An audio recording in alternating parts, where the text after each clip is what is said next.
what I have found for years watching Google in particular, but I think we could extend this into some uh, social media companies and which implement differently, but we could say broadly that there's a total lack of regard for women, for people of color, for poor people. There's a kind of, uh, you know, set of logics about who is important and who's disposable in these systems. And so one of the ways you see this is when you do searches for different kinds of identities, different kinds of people.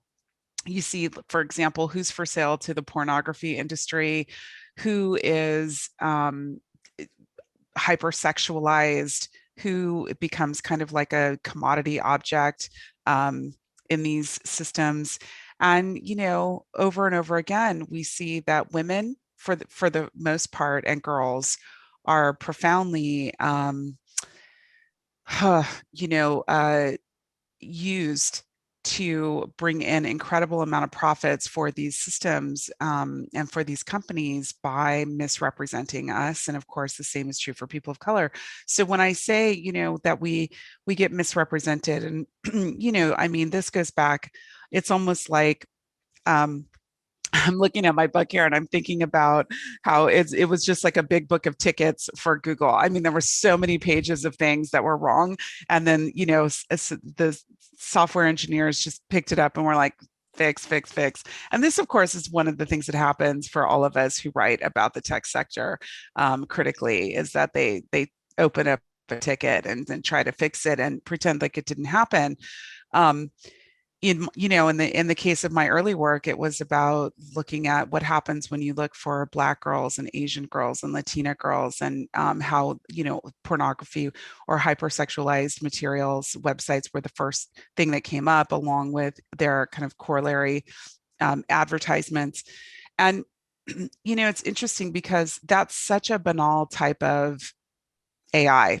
I mean, people, that's not what people think of when they think of AI. They don't think of search engines. They think of, um, Hal, or they think of Watson, or they think of, some Hollywood fantasy, informed by Star Trek or Star Wars, or, these kind of futures that again are imagined by a very narrow band of people in the world about what the future looks like. Weirdly, me and Karen and Meredith don't really show up in that future very often. So, that tells us a lot about how much is lost to broader, not only kind of um, the culture of knowledge, the culture of information. What does it mean when large scale advertising platforms really take over the landscape, and that are so easily gamed on one hand, but more importantly, where people with the most money, or industries with the most money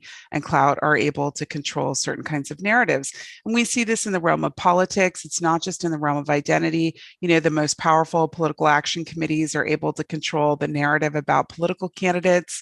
And, one of the things that has always concerned me is, I mean, I'm so grateful to our colleagues who do deep research on social media. I think that's incredibly important. We must really take note of what monopolies in the tech space, monopoly social media companies, monopoly search industries, what they do, and how important it is to address that.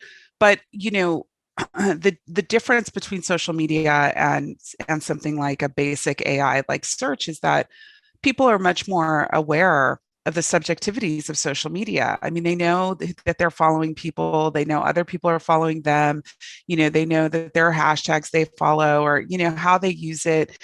They, it's much more apparent that you're in kind of a particular bubble of your community, even communities you don't want to be a part of anymore that pull you into them, like your friends from high school or whatever, junior high school. But in the case of AI like search, we're talking about people using that like a fact checker, like a truth teller, um, like an infinite knowledge portal.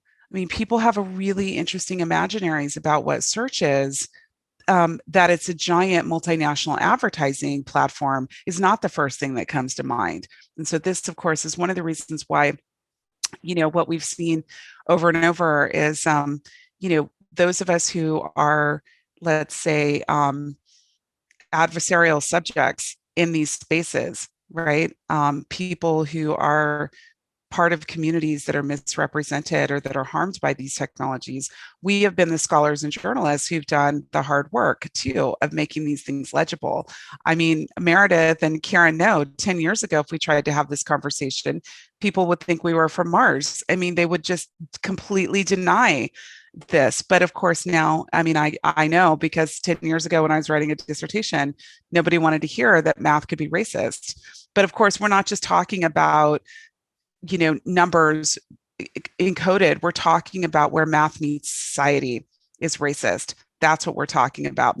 These mathematical formulations are never an abstraction. They're always social. They're socio-technical systems. So this is why we have to have these conversations. And I think those of us who come from communities where there's been incredible harm understand that the deployment of these technologies are profoundly unequal, uneven, and work in various oppressive ways.